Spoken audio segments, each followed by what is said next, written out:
Welcome back, fellow armchair generals. This is Gamer1745 here with my continuing playthrough of Hearts of Iron 3 with Black Ice 8.6. Okay, what is this? I just saw troop transports.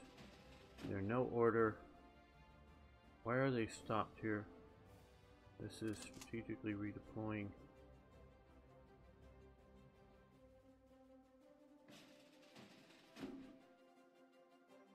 That's freaky.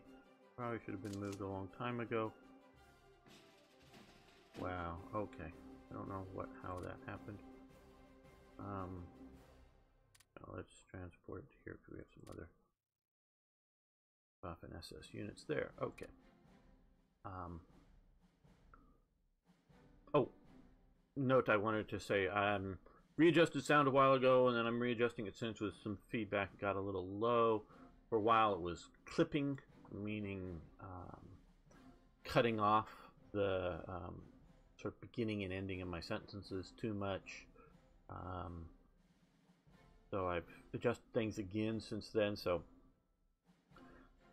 feedback on this if it's even overall volume, but that's part of it, but also specific volume on things. Now, I wanted to point out here we see a bunch of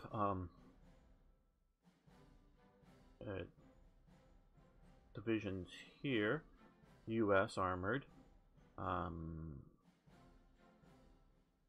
Looks like 7 possible U.S. armored divisions attacking up here, which shows sort of the fearsome might when the U.S. really does sort of get attacking.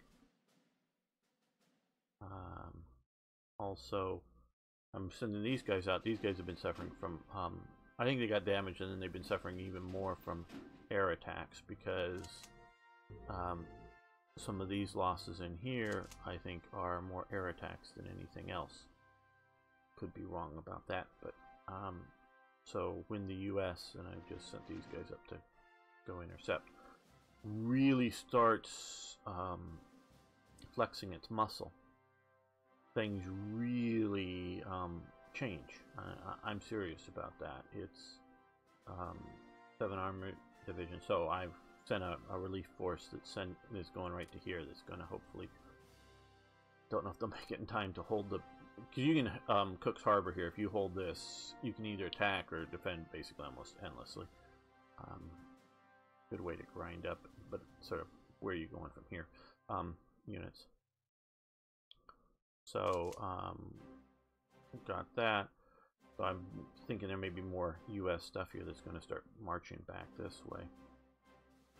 Thought about calling this episode Germany Attacks Everywhere because we got Rommel in Mexico. Who's leading this up here mostly? Manfantel up in Canada and New England now. We've got looters down in Peru, or Bolivia actually, going towards Peru. We've got Udarian leading the campaign here and on 2 fronts, the Violet Communication Range. In Australia, we're getting ready to maybe for another go at Kathmandu once we shift some stuff over here. So we're attacking everywhere. So let's continue.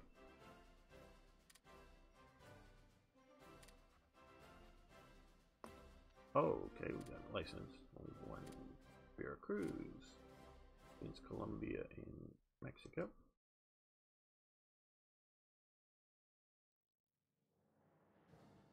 We're still attacking up in Greenland and that endless sort of battle there.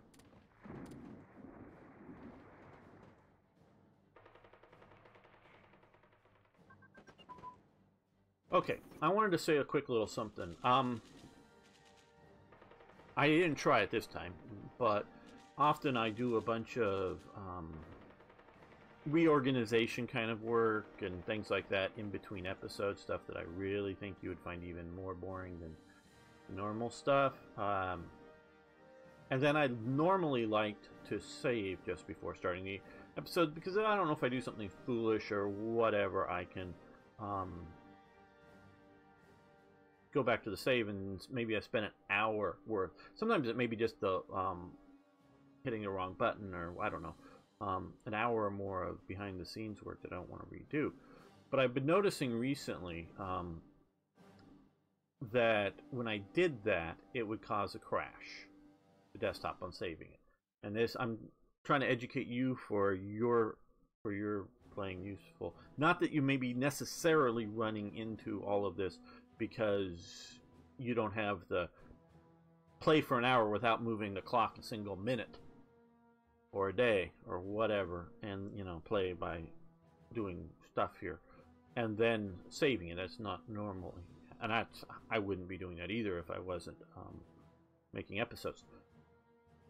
But so I think what is happening is that when saving these effects, the strategic effects, control over the Mediterranean, needs to go through a check process. And for some reason, unlike other controls over, these are, do I own 20 named provinces, specific provinces or whatever. For some reason, this doesn't get set and stays set. I don't know why. Don't know why it's different than some of the other ones, but I think that may be it, or part of it. The other part is going from a continental military power to global military power. Every time I start, it wants to swap over. I don't know if it's because I'm pretty sure I played more than a month without stopping the game. So I don't know why this isn't staying set, but I think that is the cause of the crashes when I save. Now, the so like I say, that part probably isn't going to affect too many of you, but it might affect a few of you. But what I have also noticed in this thing is once I get the crash to desktop, basically any save that I load, once I try, it will load and play. But once I try to save again, it will crash. And that's the previous last several saves. It will crash. But if I, and this is crash and then restart the game, and then try it again, and it will crash. But if I restart my system, normal, shut down, normal boot up, then it worked from the save that I tried multiple times, not just once, but 2 or 3 times.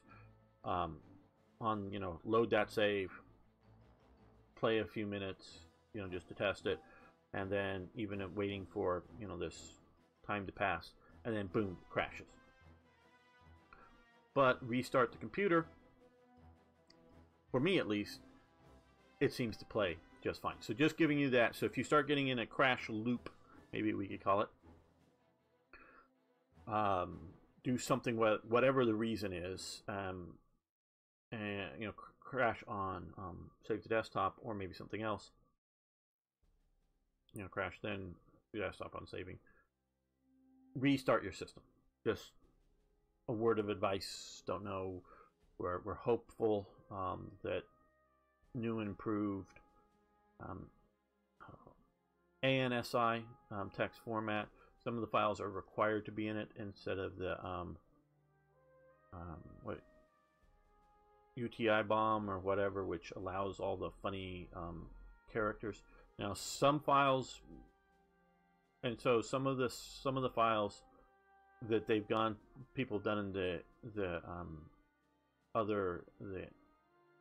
bomb or whatever, because they're BOM, not BOMB, but just BOM 8 and 16. I'm not entirely familiar with it, but to get all the interesting different characters in different alphabets, including the German alphabet,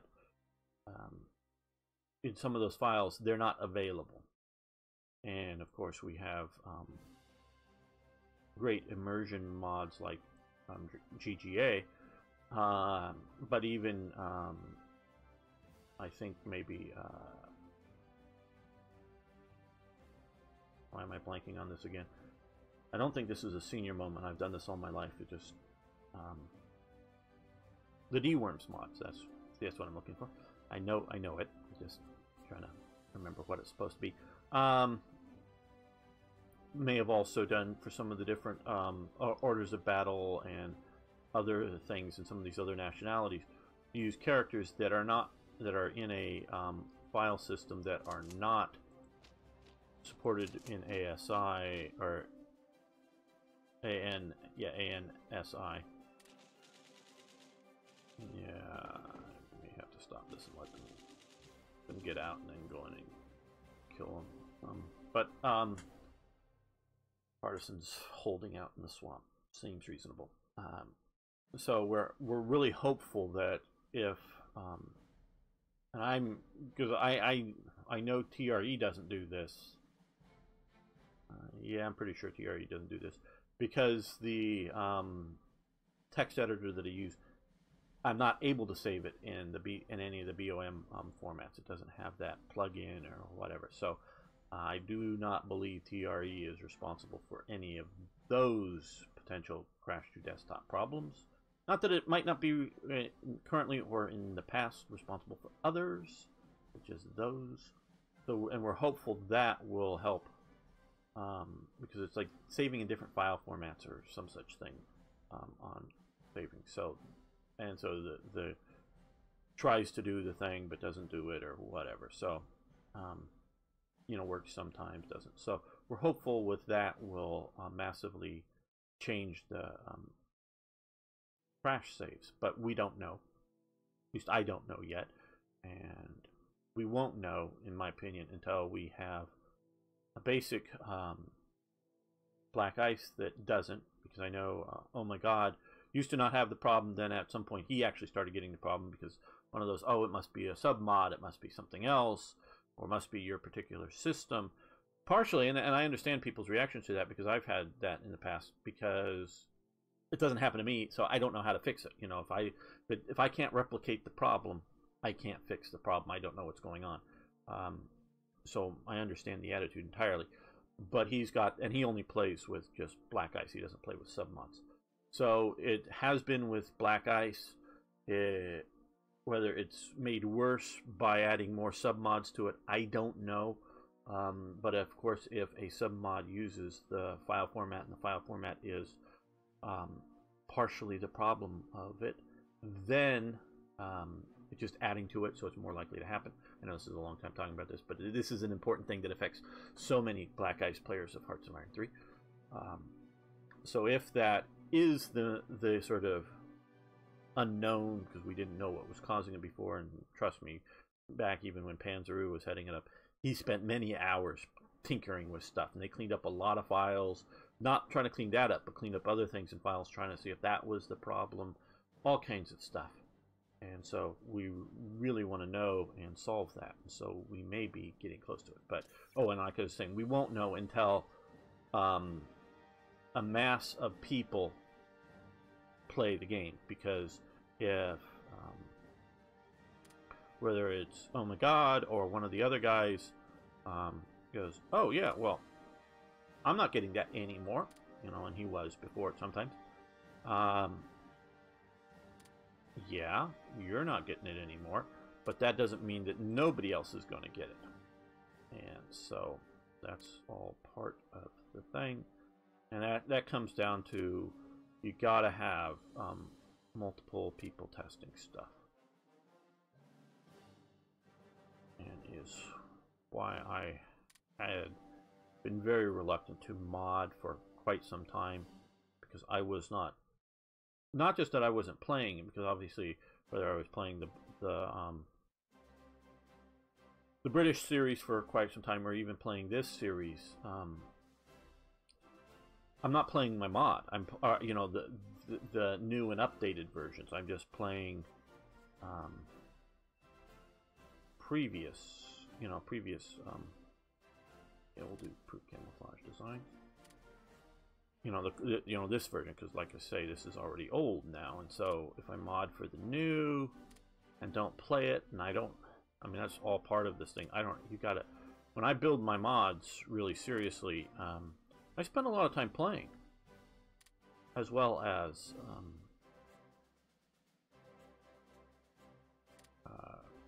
you know, actually doing the sort of work adding to a mod. So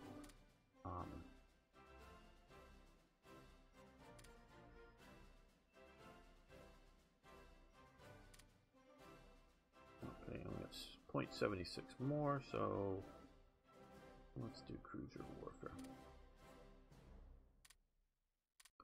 So that really does sort of matter, and why I've been often reluctant.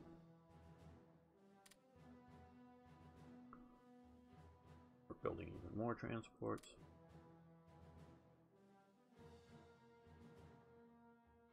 Because right now my major bottleneck is getting units to where they need to go.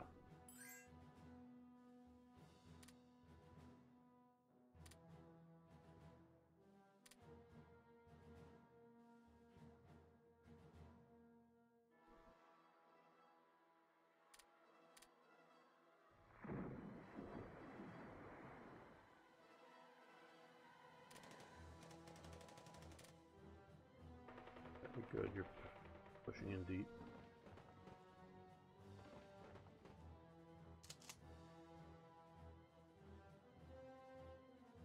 Probably I should cross the river. Don't have an engineering unit. Who do you? Okay, well you do, but not that we can't get across the river without one. We can, obviously, but let's get Brownsville. Now, battling across the river is a different matter.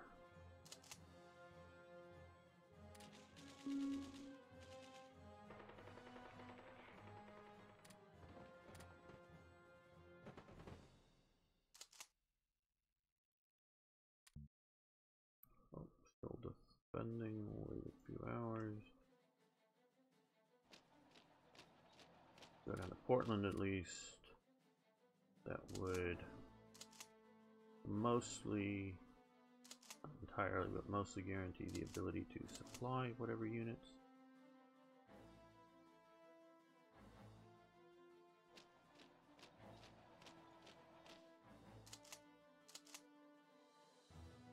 How bad are we doing? Okay, they're sort of messed up.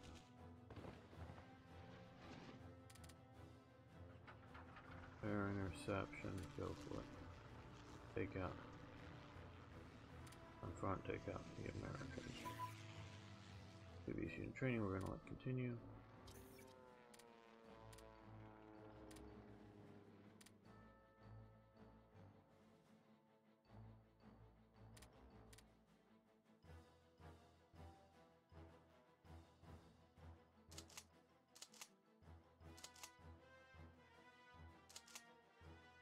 What's the terrain like ahead of us here? Okay, yeah, they're both pushing the mountains, so the mountain division will help there for sure.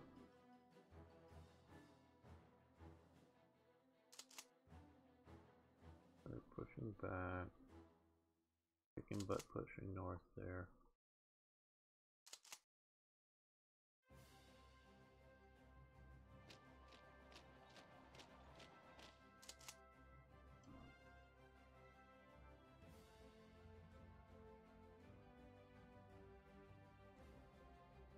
Okay, well they made it there. I think they'll be able to hold out for a little while for the attack. Crossed the water there.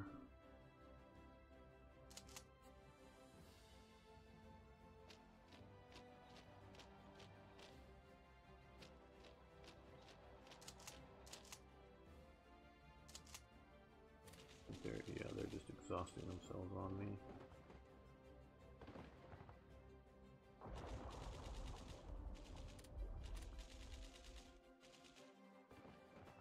Like we're seeing now, we're seeing real effects of America. If they had been much more aggressive earlier on. This is the commando training, small caliber tank cannon.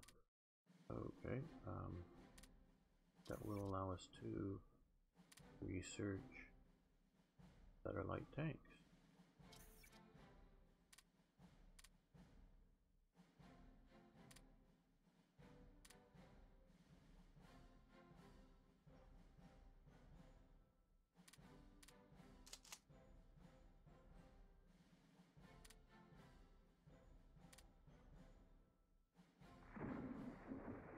Join that attack there. send some fighters here. Yes, get up there. And intercept in this region at least.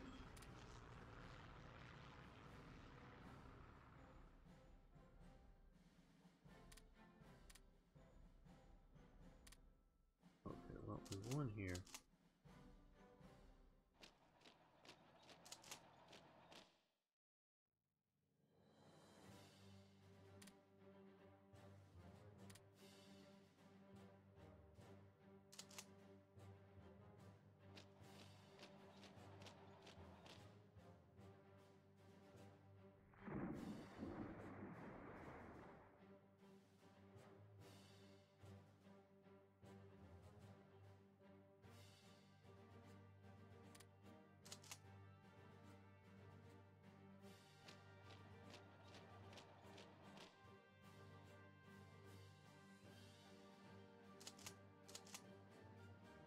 Being counterattacked, but I don't think to good results. That guy's coming, yep. And over here, I was letting get these guys. If you get into combat without any organization, you immediately start taking damage and not just organizational loss early on. So.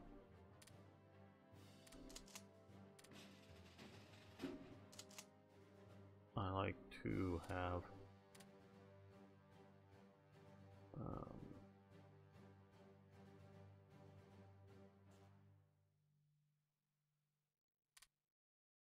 get some of the better divisions here.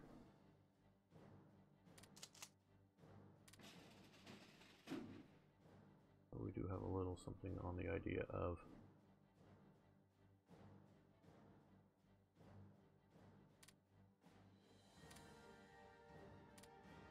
St. John's. We probably should send supplies to St. John's. And go out of Rotterdam.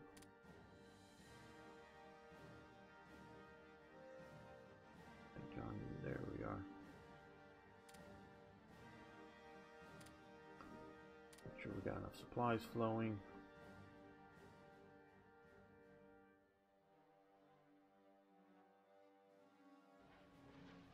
These guys, okay. Air intercept over the biggest possible area. There we go.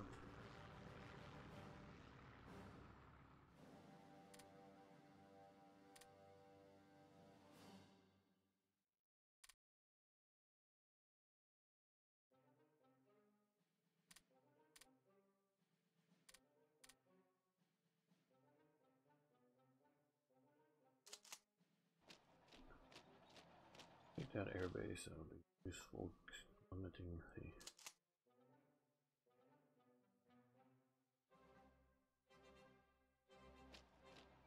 we're gonna race into Mexico City. I think I did send back here the fleet, or where is it? Like these guys are getting maybe hammered by air power.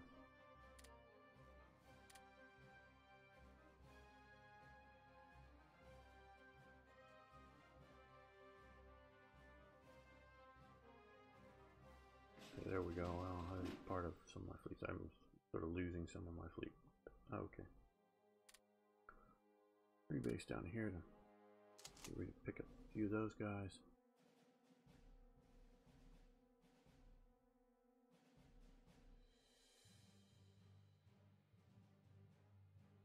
Yeah, this is taking forever, especially in winter. This was, of course, a mistake. I could cancel it. Don't know. Obviously, I could. If I should, or well, what more do I need, people?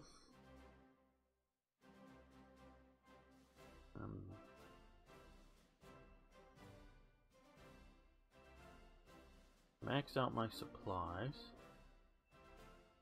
I got plenty of divisions. I have plenty of the right type of divisions. Oh, some garrison maybe.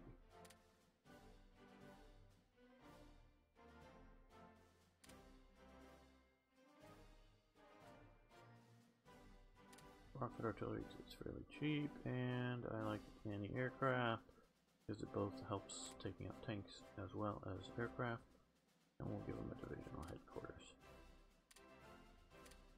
for occupational type duties.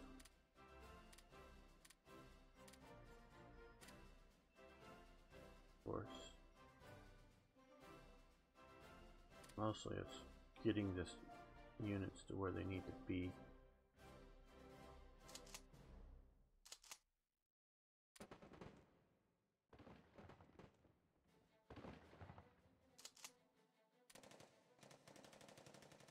We got lots of mountain divisions there. Under Omar Bradley.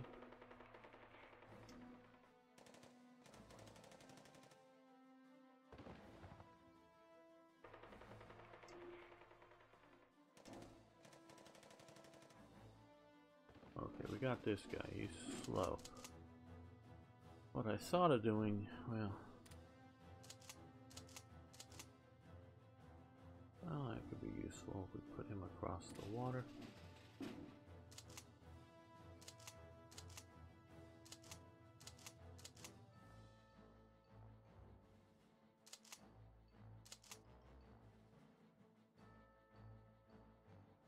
Ube, I don't know how you pronounce his name, but he'd be a good general to have over there. I just finished this up and dig through. Those are a bunch of clicks. Okay, we don't have a commander yet, but that would be good.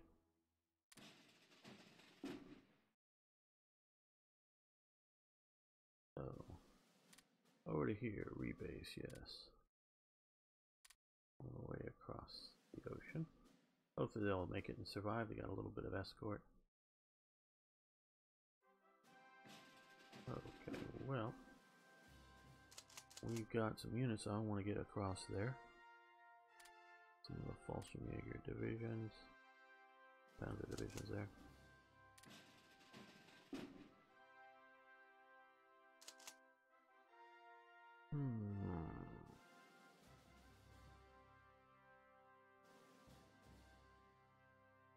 I think that'll be it from this crew. Those two divisions, but two very important divisions.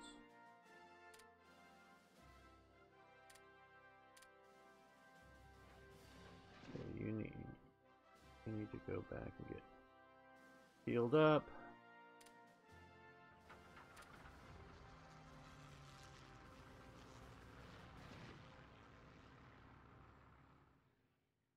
You come over here, rebase.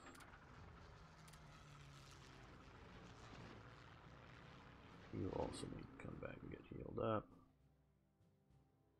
There's not big enough airbase to support repair and maintenance of all of that.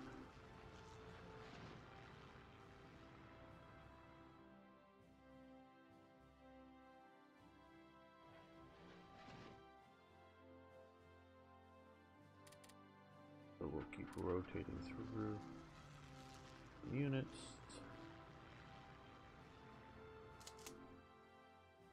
So you get on for that.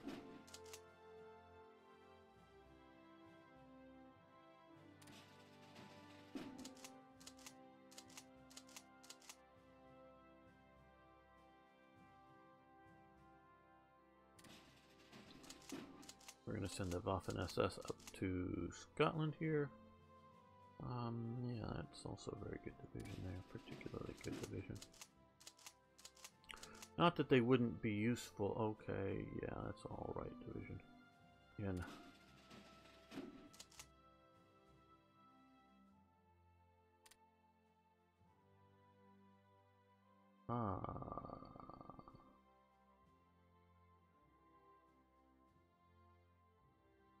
Is this where I wanted to put the... No, we have engineers and...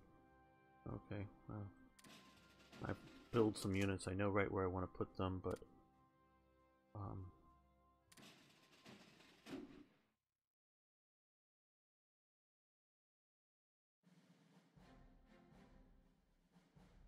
well, let's send them up to Scapa Flow.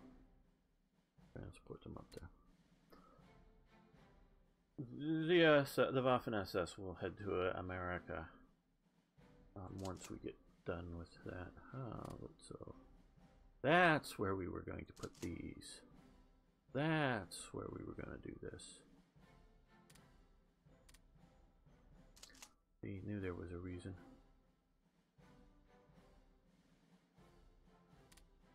Because I wanted to keep them fast. It's a cavalry division, so we're giving it motorized. I mean, we are adding motorization to it, so it means it's going to use fuel now, but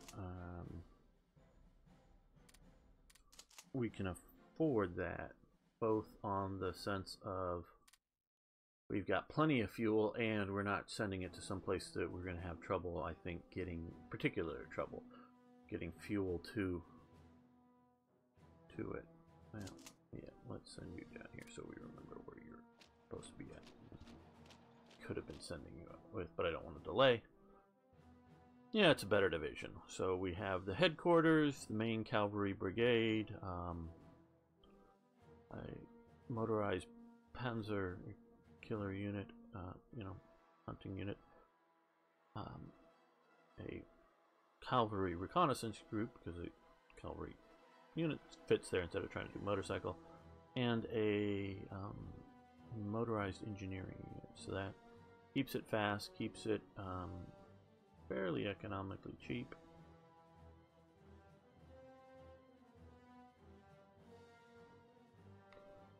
And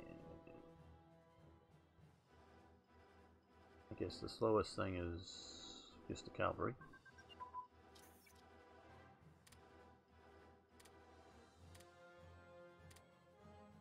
We're going to Battle of Quebec. We're going to, okay, well, we can improve our Millennium Fighter prototype. And what are we? High velocity guns. Okay. We're going to stop that. And it will allow us to improve our medium armored designs. Push on past the Panther. These Panther 1s. Okay. Nah, you can help that attack there.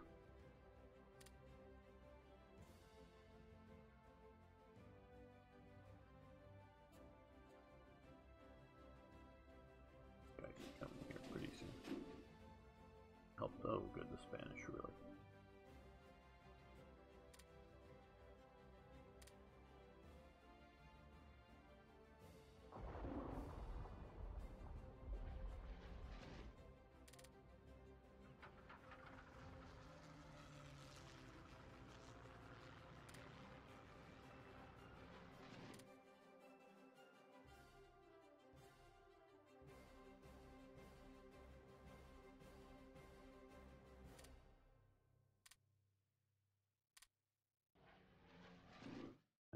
Yes, you need to come back here.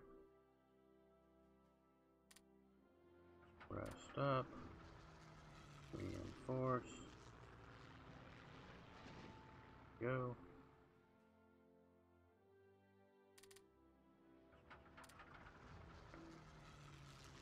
Oh, come on, guys. Keep moving forward. Keep moving forward. Didn't anybody tell you that in Panzer School? Of course, it's my responsibility that they're not moving forward, but still. You head up that way. There are the fighters. Okay. Well, that's a reasonable battle against Moon, whoever Moon is.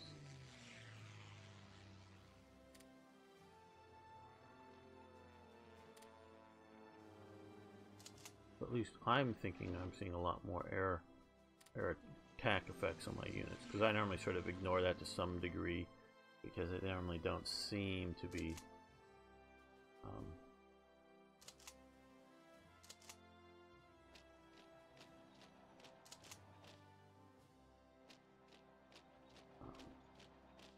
taking huge amounts of damage from air operations.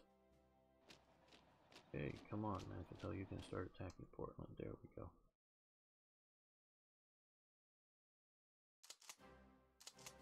I think once we get San Diego.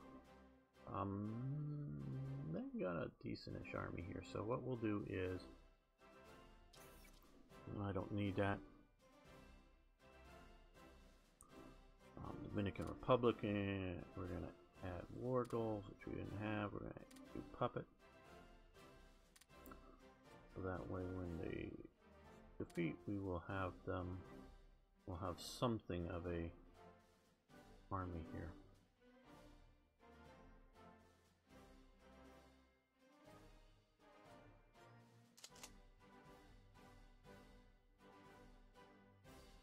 Okay, we've got these guys here, so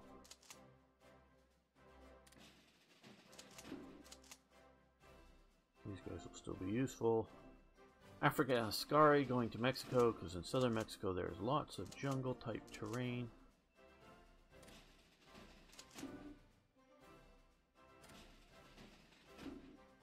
Okay, somebody there today I think would be better than waiting a few more days, so that will rebase to there. Look at all that jungle down there. Oh, and we are across the river and we are going after Corpus Christi. Corpus Christi was the major port in Texas until I think it's around 36 or so, somewhere around there, and I'm probably going to make events covering it if it's the date I think it, you know, in period when I get to the America mod. A major, I guess, hurricane just wipes out Corpus Christi really badly. Including the port facilities there, and instead of we've got to rebuild and redo everything, they just shift the focus up to Houston, which is currently the main port area in Texas. It does lots of oil plus other shipping. All the other major port, of course, is New Orleans. New Orleans, in my opinion, somebody else can have a different one, sort of sucks as a port because it's way up here and you've got to sort of enter way down here and work your way up river. Now I don't really know. I'm sure they've got some better things coming in, dredging out now better with cargo container ports nowadays, but they were still using sort of the old New Orleans type port in this time period. And it's really great in the sense that it's connected to the waterways that move, even still to this day, huge amounts of cargo. Bulk cargo, it's cheap to move, it's not super fast, but if you're just moving huge amounts of volume of stuff, you know, things like lumber, you know, fill up a pretty huge barge full of lumber. You don't necessarily want to burn a lot of fuel on the road shipping it around by truck, though you do at times, you know, great distances, or coal or garbage, or other sorts of things.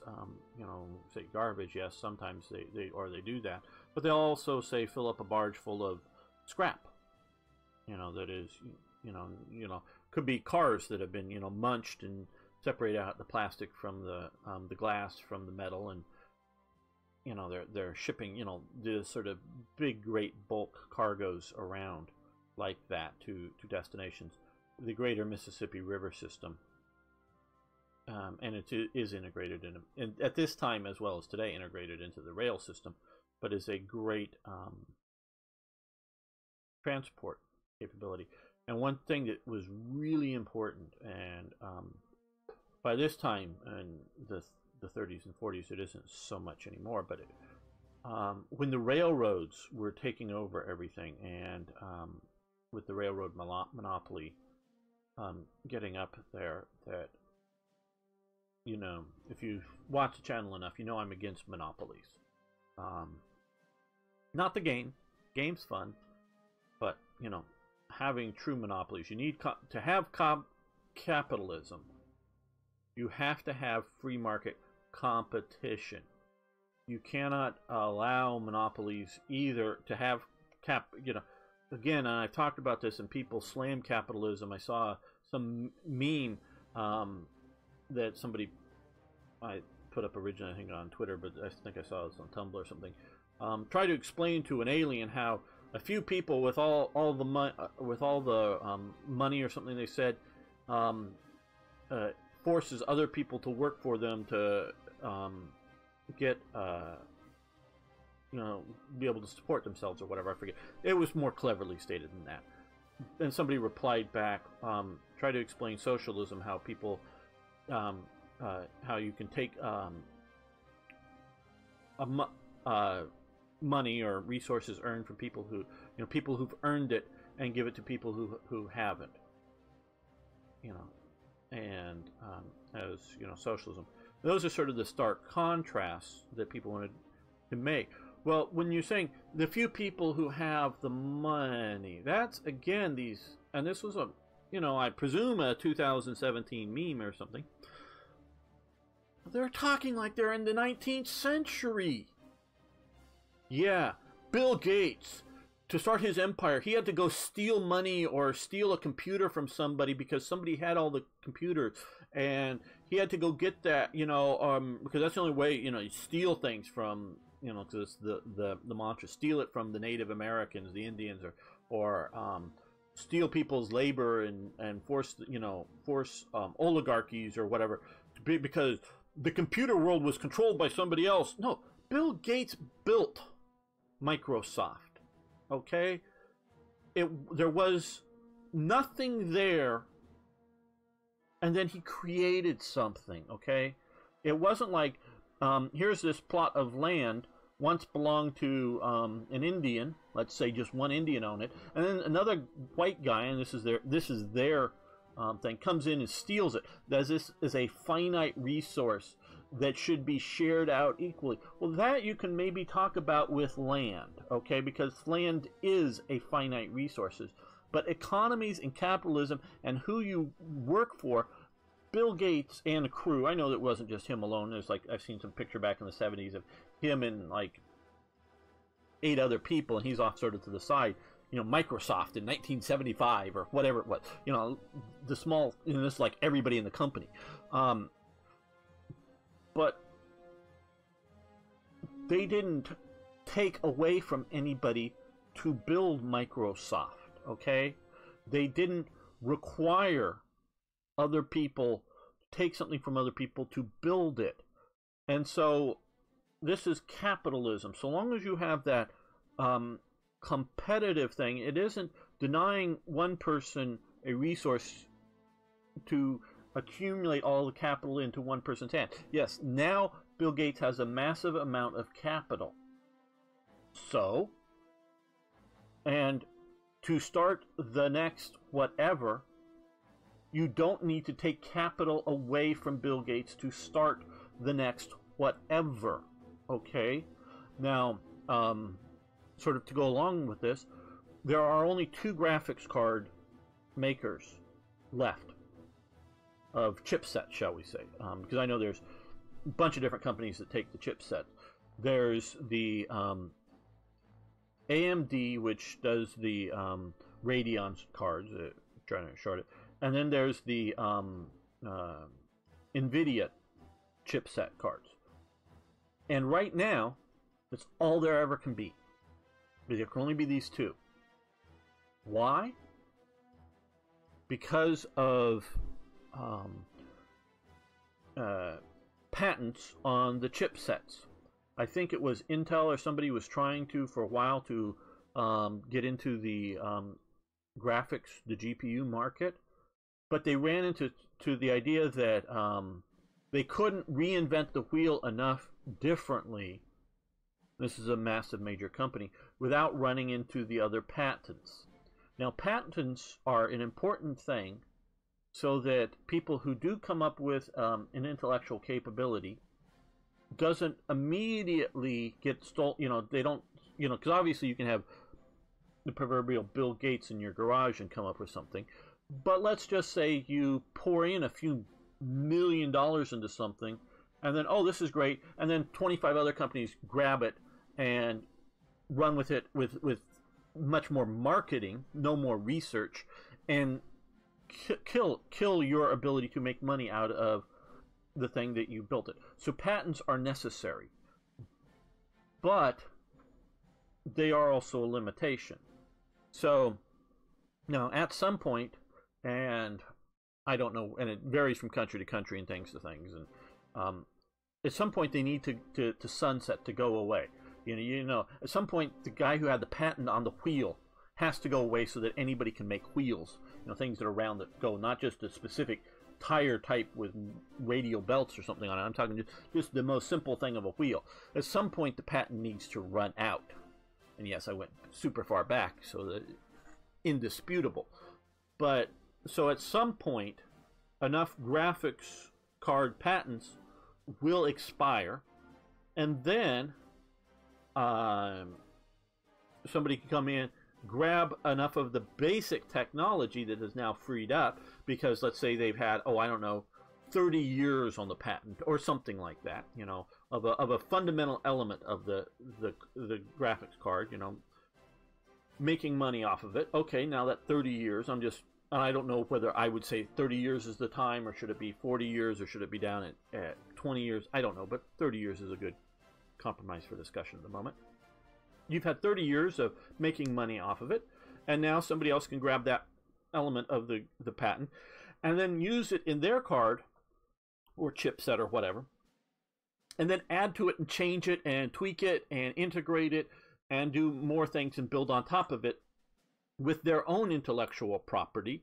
And so that they didn't steal, because the person had his, or the company or whatever, had his 20, 30, whatever years of use off of his intellectual property, and he can, of course, still continue to use it. It's just now in the open market, and then somebody else can come in and then take that. So they didn't take anything away from somebody, because that company, like I say, could be NVIDIA, and they can be, you know, have this, you know, rock solid name and performance and quality and whatever else, and then, you know, whether it's Intel or a no-name company can come along now after a while, start to use it. Again, they didn't deny the person the use of the land or take part of the land away from them.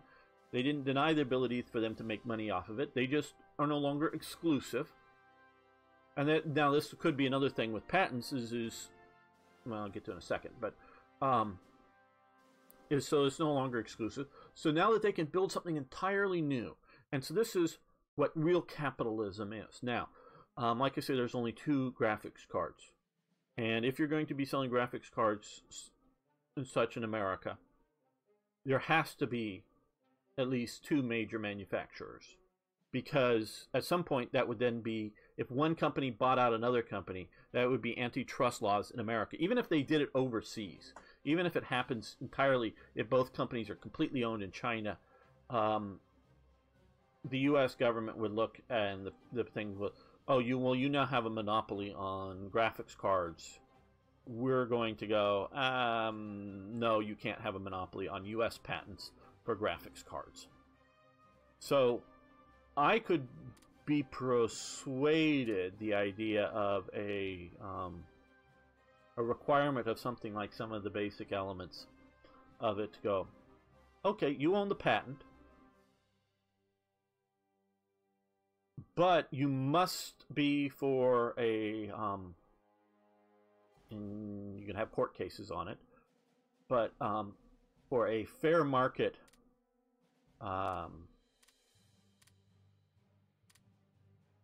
price for licensing it, you must be willing to license out the your patent. So you still get to make money on it, but it's no longer exclusive, especially after like a 10 or 15 year period or something like that. So whatever you determine a fair market is, and it can vary from product to product, it's sort of like the idea of, and I know there was a court case and eventually won many years later, but the sort of interrupted windshield wipers, instead of having, you know, going either full on or full off, you know, be able, or, you know, be able to go, oh, it does it, you know, like every 3 seconds it does it, or every 5 seconds or whatever, interrupted. You go, oh, well, if it's GM who owns that patent, they're the only companies that can make windshield wipers that get to have an interrupted thing. use. Well, but there's maybe a safety issue and not just a selling market issue, a safety issue and some other elements. You might go and say, well, okay, yeah, at first, for the first few years as this technology is new, you have exclusive. But at some point, you may go, you've got to allow, and where Brownsville, where that is and on what product, you've got to allow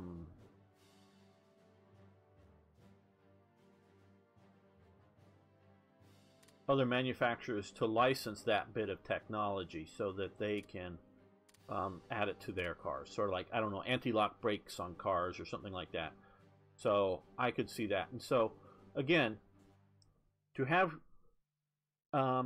capitalism, you have to have competition. So governments, so even within capitalist systems, sometimes you will have exclusive manufacturing deals or exclusive marketing deals beyond just your initial patent use. But that means that element of the economy is not capitalistic. And so when people often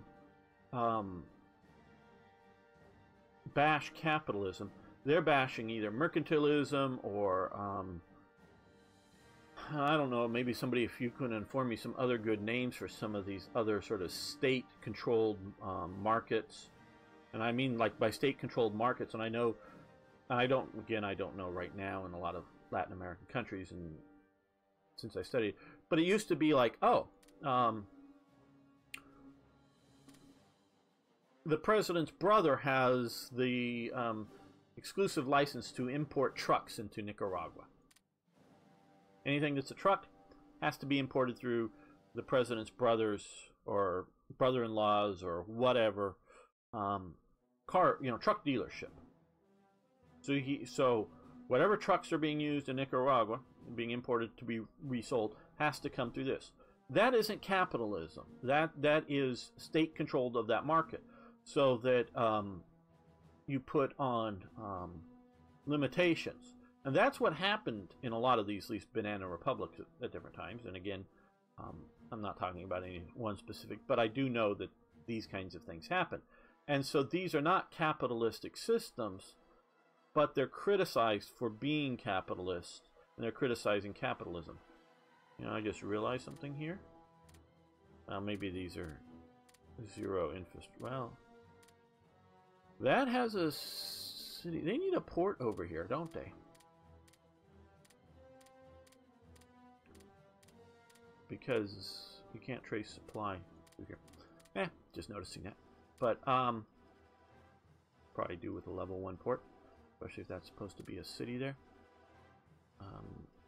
as opposed to Cologne, which is one of the cities involved with Panama Canal. But so you need competition, and so get back to it. So when the railroads, and this is which we get the antitrust laws under Theodore Roosevelt coming up, is that the rail companies were getting, at least in certain regions and whatever, were getting functionally 100% monopolistic control of the railroads. Also look at Standard Oil and some of this other stuff, and I am a bit fuzzy right at the moment on exactly all the companies, so I don't want to start spouting names. But Standard Oil is the name that you remember because it's standard, and that's what they were trying to get monopolistic control. When that was going on, you had a price setting of transportation on railroads by a single company, and you had some of them, they were fighting over also trying to own oil. Another thing else, either limiting a company's access to the railways, competitors' companies' access to a railway section, use, or saying you can't use it, or setting prices for certain types of commodities, saying oil being shipped in rail cars.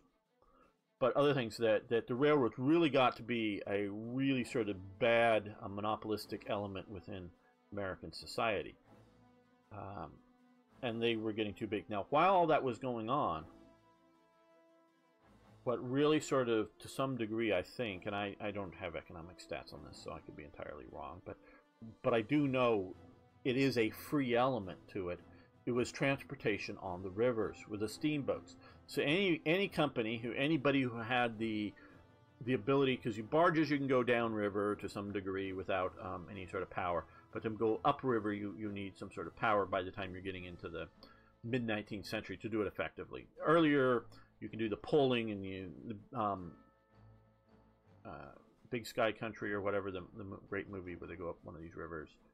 But you know, with people using poles and tugging boat, you know, using manpower to go upriver.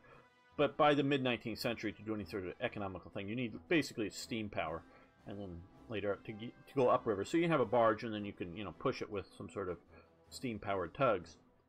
You know, obviously they're pusher boats, or they could be poling, but any company could come in and build the vessels and get into the business. There wasn't like, oh, I control this section of the river, so you have to pay a toll to move your goods along it.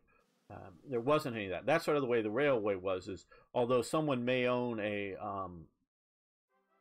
let's say a railway piece from Memphis to Little Rock, some smaller company may be able to control some of that.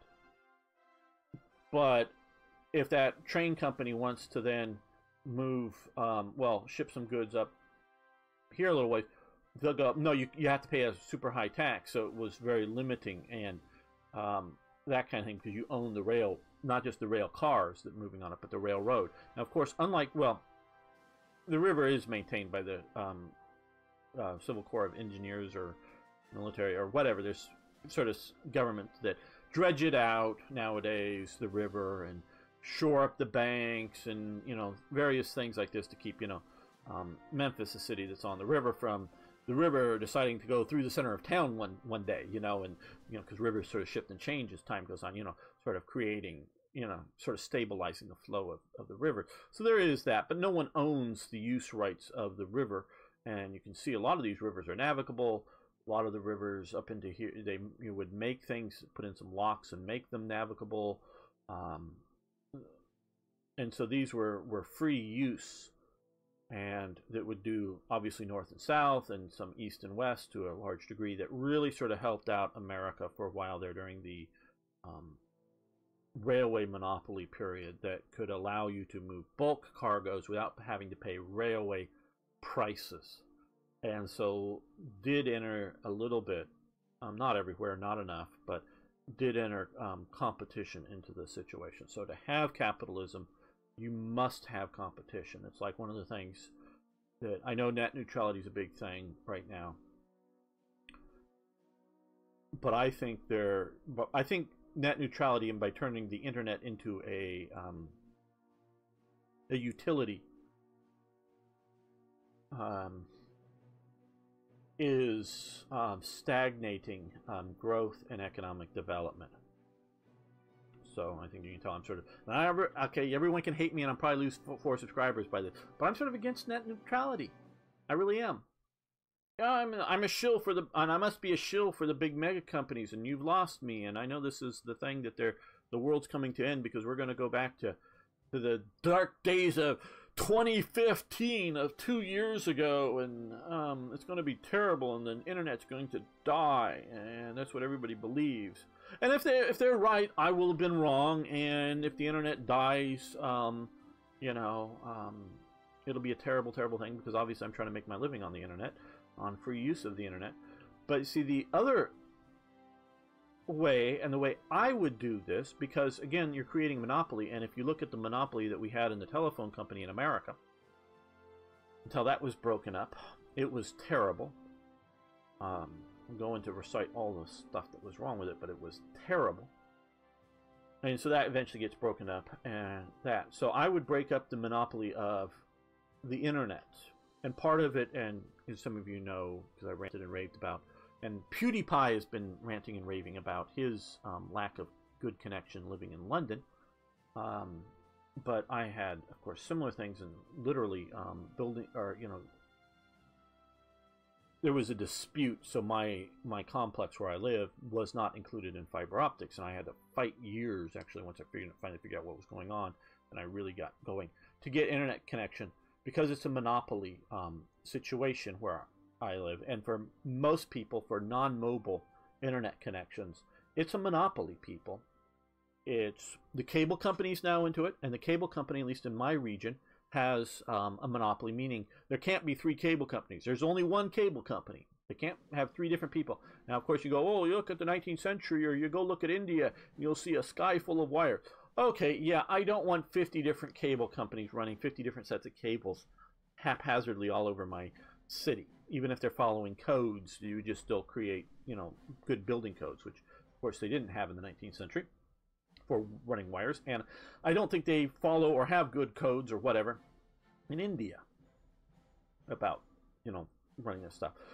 But so there's a local cable company monopoly, and so they're in it. There's a local phone wired monopoly that now is in it, and that's sort of like it. So either the local phone company option to wire you up, or the cable option. I guess you could do satellite, but that isn't a monopoly. But so internet connections here are monopolistic. Now they may be local monopoly, because you look at Los Angeles. There's a bunch of different companies. Los Angeles County is, yeah, basically this, but it's a bit more, whatever.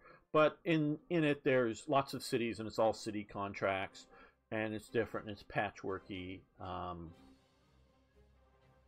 So there's a lot of problems, and so they have a lot of local monopolies. And see, that is where I would break up the system, is make internet service providers, and make these different things to be non-monopolistic and allow more competition there. And the other major thing is I would break up is if you are a search engine like Google, and I'll probably get demonetized for this because the great Google will be listening to what I say here, is though I'm probably too small to be noticed, but is the great Google, our current overlords, should only be allowed to be a search engine. If you are a search engine, you should only be your company can only be a search engine. Now you can make money by selling, you know, advertisement and even sort of somewhat disguised search results, even as long as you put little paid ads somewhere on it. You can make money being a search engine. You can make massive amounts of money, and then of course people can take that money and then own other companies too. So the owner of Google might also own YouTube, but it won't be Google owning YouTube, the corporation. It'll be the person who owns, or owns shares in 2 different companies. That would be fine. So if you're a search engine, all you can do is be a search engine, so you can't drive higher results to your own other things like results on YouTube instead of Twitch, or whatever it might be. You can only be a search engine because of your fundamental use. You can't be a news source. You know, Google News could be some sort of aggregated search results things, but it couldn't be. They couldn't have a Google reporter, you know, writing a story, because that would be outside of being a search engine. So all it could do is be a search engine. Bing could only be a search engine. So they can make money and they can do things, but they can only be a search engine because they contact other. They are so powerful. So now, if you have a search engine, say within YouTube, that only searches YouTube, well, that's not a search engine as part of this definition that searches the web generally speaking, or advertises to search the web generally speaking. If you're only having an engine of some sort that searches, could be a mega site like YouTube, you know, searches YouTube, put in, want results for Hearts of Iron videos on YouTube. I'm not going to get Hearts of Iron on Vimeo or one of the other services. I'm not going to get results for Twitch. I'm only going to get results for YouTube. Well, that's fine. That's not a search engine. A search engine does this. This would break up some of the monopolies. And so that is how I would attack the problems. Because California is a major, massive market. It used to be basically owned by Verizon. And Verizon decided to sell their entire wired service. Why did Verizon decide to sell its entire wired service? To a really fucked up company. You hardly hear me use that language. The one which I currently use, called Frontier. They sold their wire, I do believe, I don't have this as any sort of facts or whatever, but I do believe they sold their wired business because they are still one of the massive players in wireless. It's cell phone, if you will, or communications. I think they believe that some point in the future they're going to get it to where calling / internet data services, because all of it is essentially data services, because we no longer really have analog phone systems anymore. They're digital phone systems, so it's all data. Data services will move entirely wireless at some point. That's what I think they believe, fundamentally. So that instead of me getting a cable to my home, whether it's for cable companies or for phone service or for internet services, I will simply have a router that has strong enough, effective enough two-way communications to local major hubs, and so they'll no longer wire us up. It'll be sort of like Tesla's dream of power through the air. It'll be internet through the air. And I think, I could be wrong, but I think that's what Verizon is secretly working on and is looking forward to the future. So they sold off a major element of their company while it's still perceived to have massive long-term value. Because they think that it'll just go entirely, you want to get an internet. See, this is why, again, I think I'm against internet net neutrality, is because I think in 10 or 15 years, I think it's going to come that fast. Oh, a new startup will go, whether it's Google, whether it's Facebook, whether it's Verizon, whether it's Spectrum's cable, or whether it's Ford Motor Company, will go, oh, you mean we can create a little box, ship it to somebody, they plug it into a wall to get power, and then that box, and all we have to do is to service a huge market like Los Angeles, not like a minuscule market like 29 Palms, where a friend of mine used to live, or out here in Blythe. 29 Palms is a major Marine Corps base out here. Yes, Marines out in the desert. Somewhere out here that there's hardly any people out here, which has zero or terrible over the wire connection, because it's hugely expensive.